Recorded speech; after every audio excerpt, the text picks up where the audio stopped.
ভারতের পশ্চিমবঙ্গের রাজনীতিতে এখন বসন্ত নয়, চলছে কাল বৈশাখীর তাণ্ডব। প্রশ্ন একটাই, নবান্ন কার? দিল্লির নীল সাদা শাড়ি নাকি গেরুয়া শিবিরের জয় শ্রীরাম? গত এক দশক ধরে বাংলার মসনদ যার দখলে, সেই মমতা বন্দ্যোপাধ্যায়ের সামনে কি এবার সবথেকে বড় চ্যালেঞ্জ, নাকি গত বিধানসভার হারের বদলা নিতে তৈরি শুভেন্দু সুকান্তরা? পশ্চিমবঙ্গের রাজনৈতিক ময়দান এখন আক্ষরিক অর্থে এক কুরুক্ষেত্র। একদিকে মমতা বন্দ্যোপাধ্যায়ের তৃণমূল কংগ্রেস, আর অন্যদিকে দিল্লি দখলের কারিগর বিজেপি। 2026-এর বিধানসভা নির্বাচনের ফলাফল পাওয়ার ঠিক আগ মুহূর্তে বাংলার বাতাস এখন তপ্ত। কার গলায় পড়বে জয়ের মালা? দিদির উন্নয়ন আর আবেগ, নাকি মোদির পরিবর্তন আর ডাবল ইঞ্জিন? 2021-এর সেই হাই ভোল্টেজ লড়াইয়ের রেশ এখনো কাটেনি। খেলা হবে স্লোগানে মাঠ কাঁপিয়েছিলেন মমতা।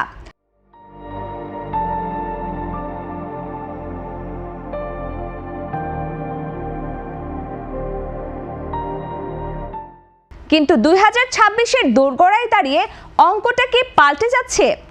দুর্নীতি, নিয়োগ কেলেঙ্কারি আর আরজি করের মতো ইস্যু নিয়ে যখন উত্তাল গঙ্গার পার, তখন তৃণমূল নেত্রীর হাতিয়ার সেই আদি অকৃত্রিম আবেগ আর লক্ষ্মীর ভাণ্ডার। ঘাসফুল শিবিরের দাবি, বাংলার মেয়েকে আটকানোর ক্ষমতা দিল্লির কারোরই নেই। অন্যদিকে কোমর বেঁধে নামছে বিজেপি। গত লোকসভা নির্বাচনে বেশ কিছু আসনে ধাক্কা খেলেও গেরুয়া শিবিরের নজর এখন কলকাতার মসনদে। তাদের অভিযোগ, সিন্ডিকেট রাজ আর তোষণ রাজনীতিতে পিষ্ট বাংলা। মোদি শাহের জোড়া ফলা এখন বারে বারে বিচ্ছে শাসক দলকে। তাদের স্পষ্ট বার্তা, বাংলার হারানো গৌরব ফেরাতে প্রয়োজন ডাবল ইঞ্জিন সরকার। কিন্তু প্রশ্ন হলো, বাঙালির মন কি হিন্দুত্বের তাস দিয়ে জেতা সম্ভব, নাকি বাঙালি তার নিজের মেয়েকেই বেছে নেবে? রাজনীতির অঙ্ক কেবল উন্নয়ন দিয়ে হয় না। বাংলায় এখন জাতিগত সমীকরণ, মেরুকরণ আর দুর্নীতির অভিযোগের এক ককটেল তৈরি হয়েছে। বাম কংগ্রেস জোট কি ভোট কাটবে? যদি কাটে তবে কার লোকসান? তৃণমূলের না বিজেপির? জঙ্গলমহল থেকে উত্তরবঙ্গ, সর্বত্র কি আবার ফুটবে পদ্ম, নাকি দিদির ম্যাজিকেই ধূলিসাৎ হবে সব প্রতিরোধ? এ লড়াই কেবল ক্ষমতার নয়, এ লড়াই অস্তিত্বের। মমতা বন্দ্যোপাধ্যায়ের কাছে এটি তার দুর্গ রক্ষার পরীক্ষা, আর বিজেপির কাছে এটি পূর্ব ভারতে নিজেদের সাম্রাজ্য বিস্তারের শেষ ধাপ।